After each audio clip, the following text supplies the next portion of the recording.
Hello, friends. Today's Bible passage is Numbers chapters 9 through 11. The Lord spoke to Moses in the desert of Sinai in the first month of the second year after they came out of Egypt. He said, "Have the Israelites celebrate the Passover at the appointed time. Celebrate it at the appointed time, at twilight, on the 14th day of this month, in accordance with all its rules and regulations."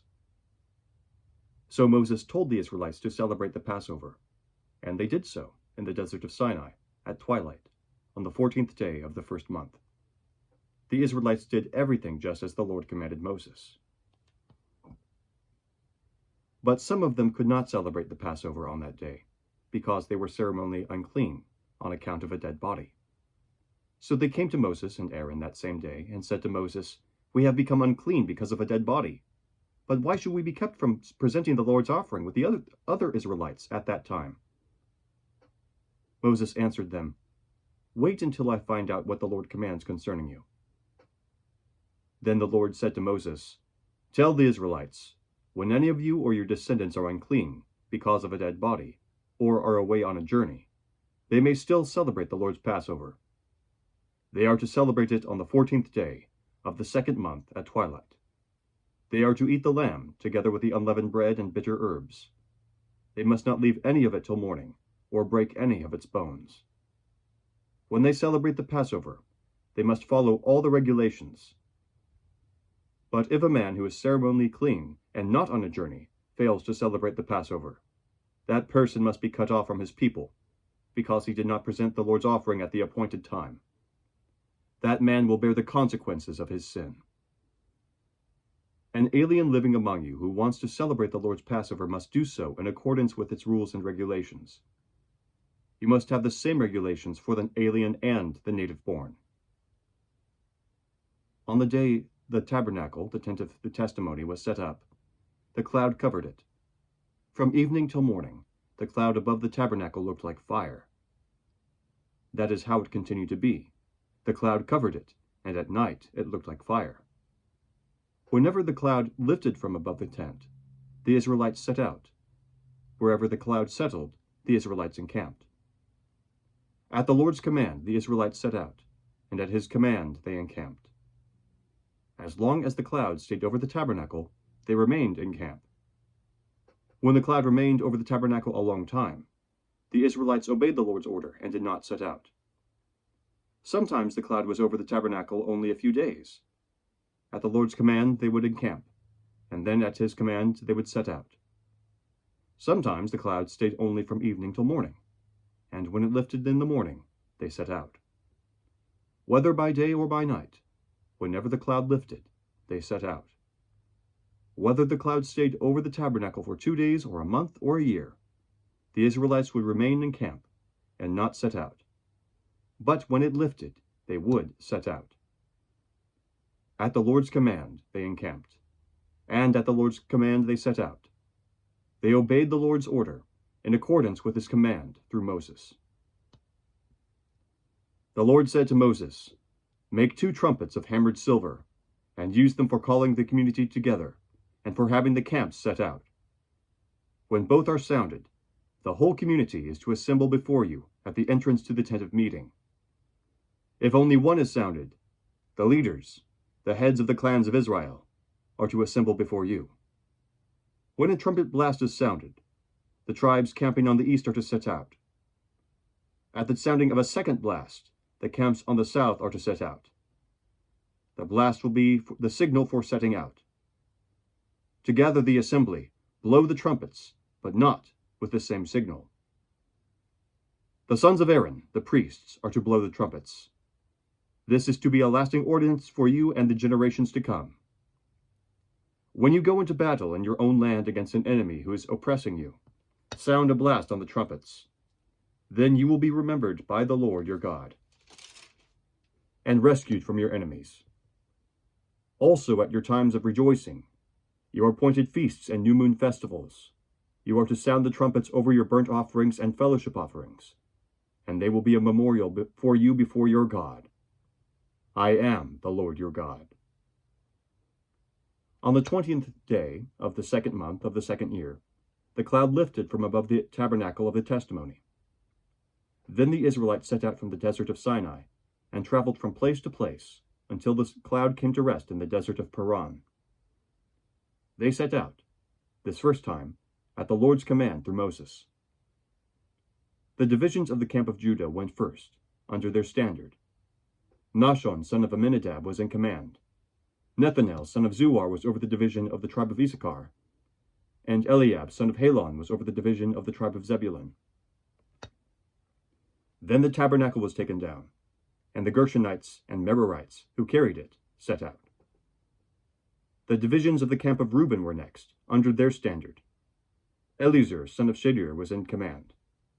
Shelumiel, son of Jerishaddai, was over the division of the tribe of Simeon, and Eliasaph, son of Deuel, was over the division of the tribe of Gad. Then the Kohathites set out, carrying the holy things. The tabernacle was to be set up before they arrived. The divisions of the camp of Ephraim went next, under their standard. Elishama, son of Ammihud, was in command. Gamaliel, son of Pedazur, was over the division of the tribe of Manasseh, and Abidan, son of Gideoni, was over the division of the tribe of Benjamin. Finally, as the rear guard for all the units, the divisions of the camp of Dan set out, under their standard. Ahiezer, son of Ammishaddai, was in command. Pagiel, son of Okran, was over the division of the tribe of Asher, and Ahida, son of Enan, was over the division of the tribe of Naphtali. This was the order of march for the Israelite divisions as they set out. Now Moses said to Hobab, son of Reuel, the Midianite, Moses' father-in-law, "We are setting out for the place about which the Lord said, 'I will give it to you.' Come with us, and we will treat you well, for the Lord has promised good things to Israel." He answered, "No, I will not go. I am going back to my own land and my own people." But Moses said, "Please do not leave us. You know where we should camp in the desert, and you can be our eyes. If you come with us, we will share with you whatever good things the Lord gives us." So they set out from the mountain of the Lord and traveled for 3 days. The ark of the covenant of the Lord went before them during those 3 days to find them a place to rest. The cloud of the Lord was over them by day when they set out from the camp. Whenever the ark set out, Moses said, "Rise up, O Lord. May your enemies be scattered. May your foes flee before you." Whenever it came to rest, he said, "Return, O Lord, to the countless thousands of Israel." Now the people complained about their hardships in the hearing of the Lord, and when he heard them, his anger was aroused. Then fire from the Lord burned among them and consumed some of the outskirts of the camp. When the people cried out to Moses, he prayed to the Lord, and the fire died down. So that place was called Taberah, because fire from the Lord had burned among them. The rabble with them began to crave other food, and again the Israelites started wailing and said, "If only we had meat to eat! We remember the fish we ate in Egypt at no cost, also the cucumbers, melons, leeks, onions, and garlic. But now we have lost our appetite. We never see anything but this manna." The manna was like coriander seed and looked like resin. The people went around gathering it, and then ground it in a hand mill or crushed it into a mortar. They cooked it in a pot or made it into cakes, and it tasted like something made with olive oil. When the dew settled on the camp at night, the manna also came down. Moses heard the people of every family wailing, each at the entrance to his tent. The Lord became exceedingly angry, and Moses was troubled. He asked the Lord, "Why have you brought this trouble on your servant? What have I done to displease you, that you put the burden of all these people on me? Did I conceive all these people? Did I give them birth? Why do you tell me to carry them in my arms, as a nurse carries an infant, to the land you promised on oath to their forefathers? Where can I get meat for all these people? They keep wailing to me, 'Give us meat to eat.' I cannot carry all these people by myself. The burden is too heavy for me. If this is how you are going to treat me, put me to death right now, if I have found favor in your eyes, and do not let me face my own ruin." The Lord said to Moses, "Bring me 70 of Israel's elders, who are known to you as leaders and officials among the people. Have them come to the tent of meeting, that they may stand there with you. I will come down and speak with you there, and I will take of the Spirit that is on you, and put the Spirit on them. They will help you carry the burden of the people, so that you will not have to carry it alone.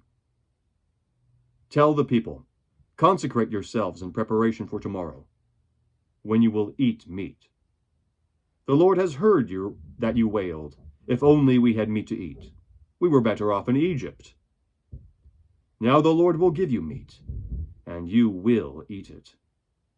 You will not eat it for just 1 day, or 2 days, or 5, 10, or 20 days, but for a whole month, until it comes out of your nostrils and you loathe it, because you have rejected the Lord, who was among you, and have wailed before him, saying, 'Why did we ever leave Egypt?'" But Moses said, "Here I am, among 600,000 men on foot, and you say, 'I will give them meat to eat for a whole month.' Would they have enough if flocks and herds were slaughtered for them? Would they have enough if all the fish in the sea were caught for them?" The Lord answered Moses, "Is the Lord's arm too short? You will now see whether or not what I will say come true for you." So Moses went out and told the people what the Lord had said. He brought together 70 of their elders and had them stand around the tent. Then the Lord came down in the cloud and spoke with him, and he took of the Spirit that was on him, and put the Spirit on the 70 elders. When the Spirit rested on them, they prophesied, but they did not do so again. However, 2 men, whose names were Eldad and Medad, had remained in the camp. They were listed among the elders, but did not go out to the tent. Yet the Spirit also rested on them, and they prophesied in the camp.